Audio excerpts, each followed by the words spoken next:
it is photoelectric cell. Photoelectric cell, it is a device which convert light energy into electrical energy. Photoelectric cell एक ऐसा device होता है जो light energy को electrical energy में convert करता है। किस तरह से कन्वर्ट करता है वो हम एक्सपेरिमेंटल थ्योरी के अकॉर्डिंग करेंगे एक डायग्राम के थ्रू।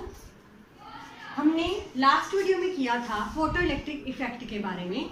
थोड़ा सा मैं डिटेल में एक्सप्लेन करना चाहूँगी कि उसमें क्या था कि जब लाइट पड़ती है किसी भी मेटल सरफेस के ऊपर, लाइट पड़ती है, लाइट के अंदर फोटॉन्स होते हैं। जैसे लाइट पड़ती है तो फोटॉन्स क्या करते हैं, इतनी एनर्जी होती है उनके पास कि जो इसमें लूजली बाउंड इलेक्ट्रॉन है वो क्या हो जाते हैं, इमिट हो जाते हैं। एक फोटोन हमेशा एक इलेक्ट्रॉन को इमिट करता है, जितने फोटोन पड़ते जाएंगे उतने इलेक्ट्रॉन इमिट होते जाएंगे। इस इफेक्ट को हम फोटो इलेक्ट्रिक इफेक्ट कहते थे। और जो अब का टॉपिक है that is photo electric cell, जो कि लाइट एनर्जी को इलेक्ट्रिकल एनर्जी में कन्वर्ट करता है। इस कंसेप्ट को एक नया नाम भी दिया जाता है, इलेक्ट्रिक आई भी बोला जाता है। इलेक्ट्रिक आई के नाम से भी ये आर्टिकल आ सकता है, तो ध्यान दें। अब हम एक्सपेरिमेंटल प्रूफ करेंगे। सबसे पहले एक इवैक्यूएटेड ग्लास की ट्यूब ली गई, इसमें एक फोटो सेंसिटिव प्लेट लगाई गई जिसे हम नाम देते हैं suppose C. Photo sensitive plate है ये।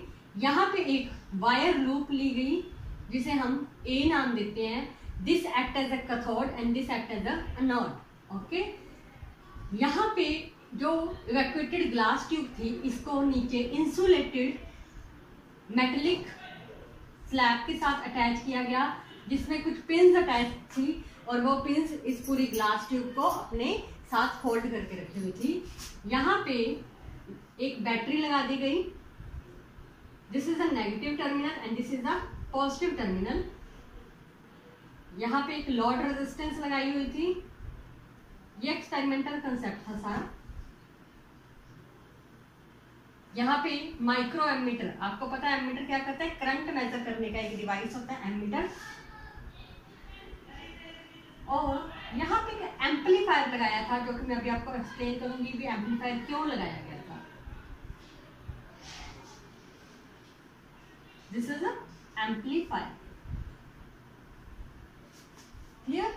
ऑपरेटर्स में एक बार फिर से डिस्कस करना चाहूंगी। यहाँ पे इवैक्यूएटेड ग्लास की ट्यूब ली थी। यहाँ पे ये सी एक फोटो सेंसिटिव प्लेट थी। एक वायर की लूप थी जो कि एनोड की तरह एक्ट कर रही थी, ये कैथोड की तरह एक्ट कर रही थी। एक इंसुलेटेड स्लैब लगाई हुई थी जिसमें मेटलिक पिन्स अटैच थी जिसके थ्रू ये ग्लास ट्यूब पूरी अटैच थी। यहाँ पे बैटरी थी। ये एक लोड रेजिस्टेंस आर है, माइक्रो एमीटर करंट मेजर करने का एक डिवाइस होता है। और यहाँ पे एक एम्पलीफायर अटैच कर रखा था। अब होता क्या है, फोटो इलेक्ट्रिक सेल जैसे कि मैंने बताया कि लाइट एनर्जी को इलेक्ट्रिकल एनर्जी में कन्वर्ट करता है। देखिए किस तरह से एक्सपेरिमेंट करा गया था। यहाँ पे सबसे पहले कोई भी लाइट रेज पड़ी फोटो सेंसिटिव प्लेट के ऊपर।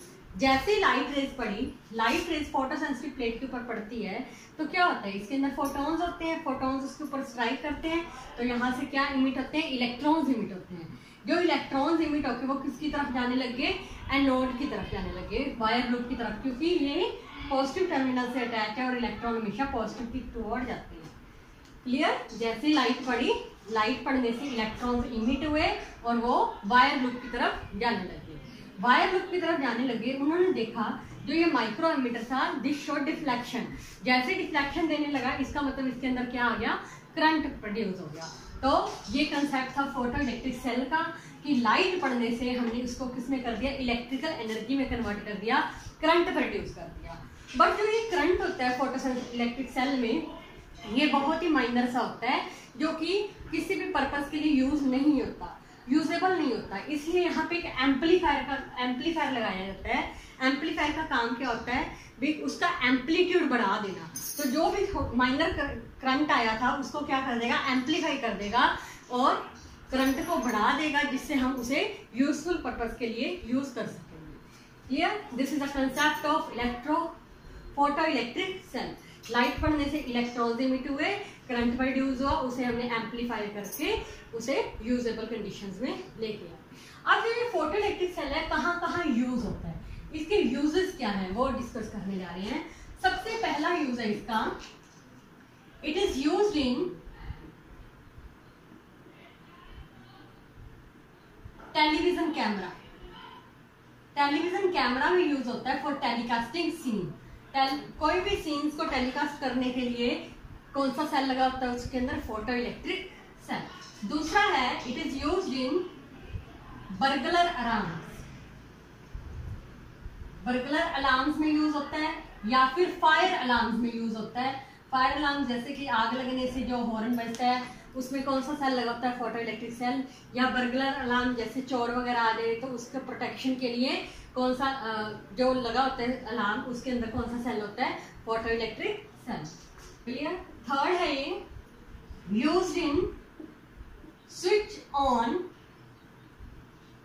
और off in street lighting system. जो स्ट्रीट लाइटनिंग सिस्टम होता है, स्ट्रीट में लाइटनिंग लगी होती है, उसमें जो लाइट को ऑन और ऑफ करने में कौन हेल्प करता है, photo electric cell help. Clear. चौथा है it is used in measure the temperature of stars. Stars के टेम्परेचर को मेजर करने में कौन सा सेल यूज होता है, photo electric cell. Clear. It is used in to detect holes in metal sheets. कोई भी मेटल की शीट है या बर्तन वगैरह होते हैं उसमें अगर कोई क्रैक है कि नहीं उसे पता करने के लिए फोटो इलेक्ट्रिक सेल यूज होता है। किस तरह से यूज होता है थोड़ा सा मैं बताना चाहूंगी कि मान लो अपने पास कोई भी बर्तन है, उसमें अगर क्रैक है वो हमें अगर नहीं दिख रहा तो वो क्या करते हैं, जो चेक करते हैं उनके पास एक लाइट होती है, वो लाइट डालते हैं जिसके अंदर फोटो इलेक्ट्रिक सेल होता है। जैसे वो लाइट पड़ती है, जैसे उस लाइट में कट आता है, वो जैसे लाइट कट कर जाती है, इसका मतलब हमें पता चल जाता है कि उसके अंदर क्या है, कुछ ना कुछ क्रैक है जिसे हम डिटेक्ट कर सकते हैं। क्लियर। और लास्ट हम कह सकते हैं जैसे कि हमने बोला कि फिर टेलीविजन कैमरा में, बर्गलर अलार्म में, स्विच ऑन ऑफ में, टेम्परेचर ऑफ स्टार्स में, डिटेक्ट होल्स वगैरह में कोई डिटेक्ट कर सकता है। या फिर लास्ट आप कह सकते हैं कि काउंटिंग डिवाइसेस में यूज होता है। ये काउंटिंग डिवाइसेस मतलब हॉल्स वगैरह में, सिनेमा हॉल्स वगैरह में बाहर गेट के ऊपर ये लगा होता है फोटो इलेक्ट्रिक सेल, जिससे काउंटिंग पता चलती जाती है कितने मेंबर्स अंदर गए या कितने, क्योंकि जैसे कोई एंटर करता है तो लाइट कट होती है, कितनी बार लाइट कट हुई उससे अंदाजा लगाया जा सकता है कि कितने पर्सन अंदर गए। इससे कौन सा सेल यूज होता है, photo electric cell. Clear. This is all about the photo electric cell. इसे हम एक नए नाम से जानते हैं जो कि मैंने अभी भी बताया, इलेक्ट्रिक आई। एक नंबर का क्वेश्चन पूछा जा सकता है, फोटो इलेक्ट्रिक सेल का दूसरा नाम क्या है, इलेक्ट्रिक आई। इसके यूजेस आ सकते हैं तो अच्छे से प्रिपेयर करें। Okay, our next topic is de Broglie wavelength, that is very important for the exam session. De Broglie hypothesis. de Broglie hypothesis के अकॉर्डिंग एक कंसेप्ट आया था, वो क्या कहते हैं कि a moving material particle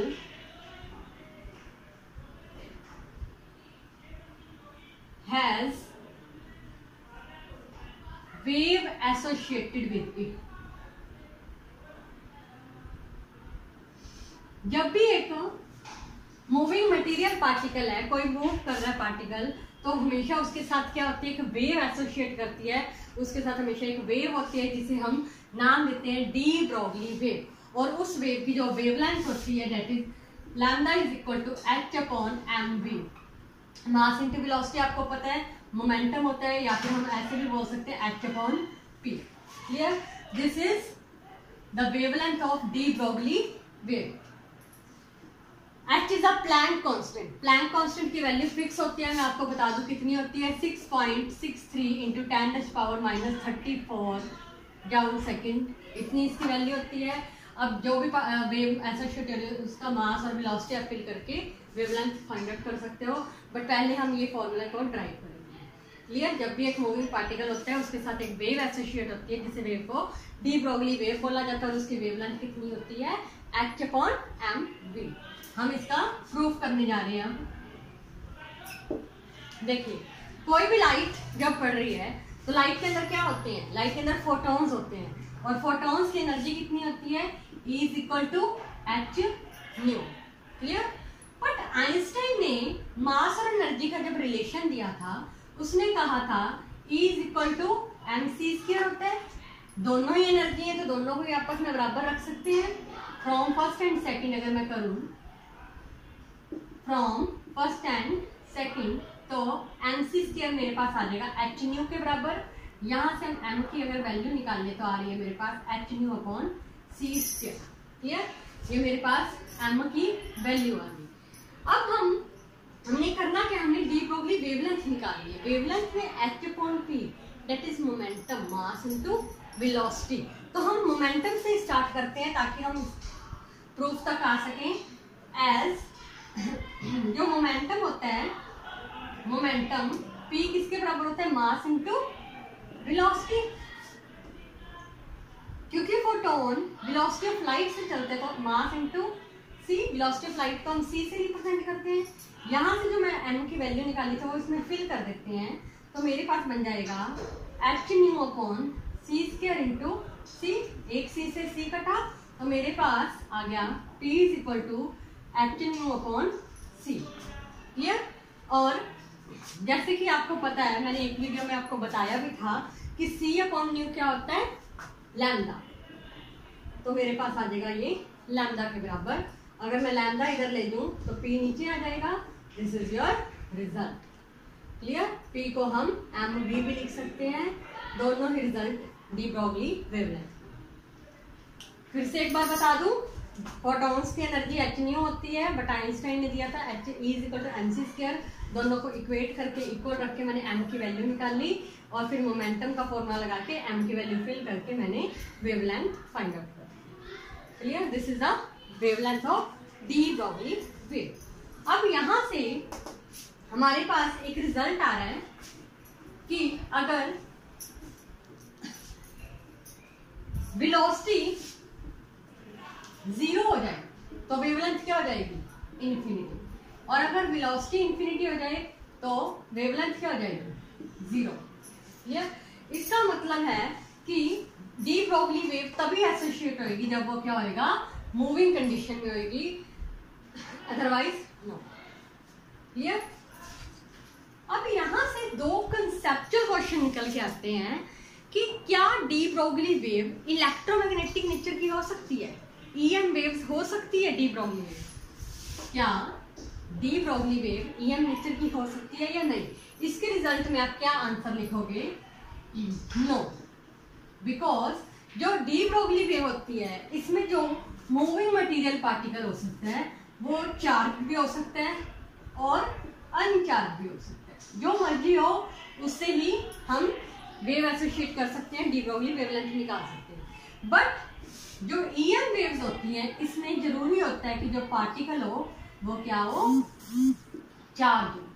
इसमें पार्टिकल चार्ज होना जरूरी है EM वेव्स में, बट डी ब्रोगली वेव में चार्ज और अनचार्ज दोनों हो सकते हैं। इसलिए ध्यान रखना, कंसेप्चुअल क्वेश्चन आ जाए कि क्या D Broglie wavelength EM waves की नेचर की हो सकती है या नहीं, तो it is not possible. Clear? अब सेकंड कंसेप्ट इसमें ये जाता है कि डी ब्रोगली वेव में अनसर्टेनिटी पाई गई थी। अनसर्टेनिटी किस लिए पाई गई थी? ध्यान देना, डी ब्रोगली वेव में जो वेव एसोसिएट हुई थी इसमें एक्चुअली जो पार्टिकल है उसके पोजीशन को लोकेट नहीं करा जा सकता था। पोजीशन क्योंकि लोकेट नहीं हो सकती थी इसलिए इस केस में अनसर्टेनिटी पाई गई थी। तो ये कंसेप्ट अनसर्टेनिटी में आया। क्लियर? अगर पूछा जाए तो आपने आंसर क्या देना है? क्योंकि वेव की पर्टिकुलर पोजीशन को हम लोकेट नहीं कर पाते इसलिए इसमें अनसर्टेनिटी पाई। Clear? Okay, now proceed with our next topic, that is relation between de Broglie wavelength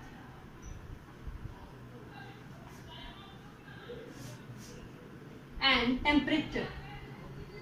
temperature और डी ब्रोगली वेवलेंथ का क्या रिलेशन है उसको हम प्रूव करने जा रहे हैं। देखिए सबसे पहले हमें जैसे कि पता है जो काइनेटिक एनर्जी होती है वो होती है हाफ एम वी स्क्वायर। मैं आपको पहले बता दूं क्योंकि डी ब्रोगली वेवलेंथ का रिलेशन बताना है टेम्परेचर के साथ। De Broglie wavelength means lambda is equal to h upon, अभी हमने प्रूव करा था, पी। तो यहाँ से मोमेंटम हम क्या करेंगे, मोमेंटम की वैल्यू निकाल लेंगे ताकि ये आर्टिकल इजी हो जाए। मोमेंटम सबको पता है क्या होता है, मास इंटू वेलोसिटी। कुछ इस तरह से ही यहाँ पे देखो मेरे पास m इंटू वी स्क्वायर बन रहा है। अगर ये स्क्वायर ना होता तो हम एम वी की जगह पी फिल कर सकते थे, बट क्योंकि स्क्वायर है या फिर यहाँ पे भी स्क्वायर होता तो हम पी स्क्वायर फिल कर सकते थे। हम क्या करेंगे, यहाँ पे एक m से डिवाइड और एक m से मल्टीप्लाई कर देंगे। क्लियर? तो यहाँ से मेरे पास k की वैल्यू क्या बन रही है, पी स्क्वायर अपॉन m। यहाँ से हम p की वैल्यू निकाल लेंगे। p की वैल्यू मेरे पास आ रही है 2m के root. Clear? Now kinetic theory of gases में हमने करा था 11th क्लास में, काइनेटिक थ्योरी ऑफ गैसेस में हमने ये किया था कि जो काइनेटिक एनर्जी होती है वो किसके बराबर होती है, 3/2 kT। Here k is the Boltzmann constant. ध्यान रखना, मैं इसे स्मॉल के में रिप्रेजेंट कर देती हूँ कुछ अलग। This is Boltzmann constant. और T इसमें क्या होता है, टेम्परेचर। ये कहाँ से रिजल्ट आया, from kinetic theory of gases. Clear? अब ये k की वैल्यू जो काइनेटिक थ्योरी होती है हम यहाँ फिल कर देते हैं।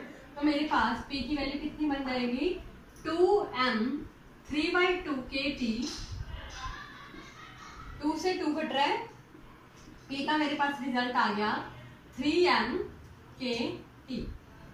क्योंकि हमें डी ब्रोगली वेवलेंथ और टेम्परेचर में निकालना है। डी ब्रोगली वेवलेंथ होती है lambda is equal to h upon p. तो मीन्स एच अपॉन पी की अगर मैं वैल्यू फिल कर दूं यहाँ पे कितनी आ रही है, 3m kT।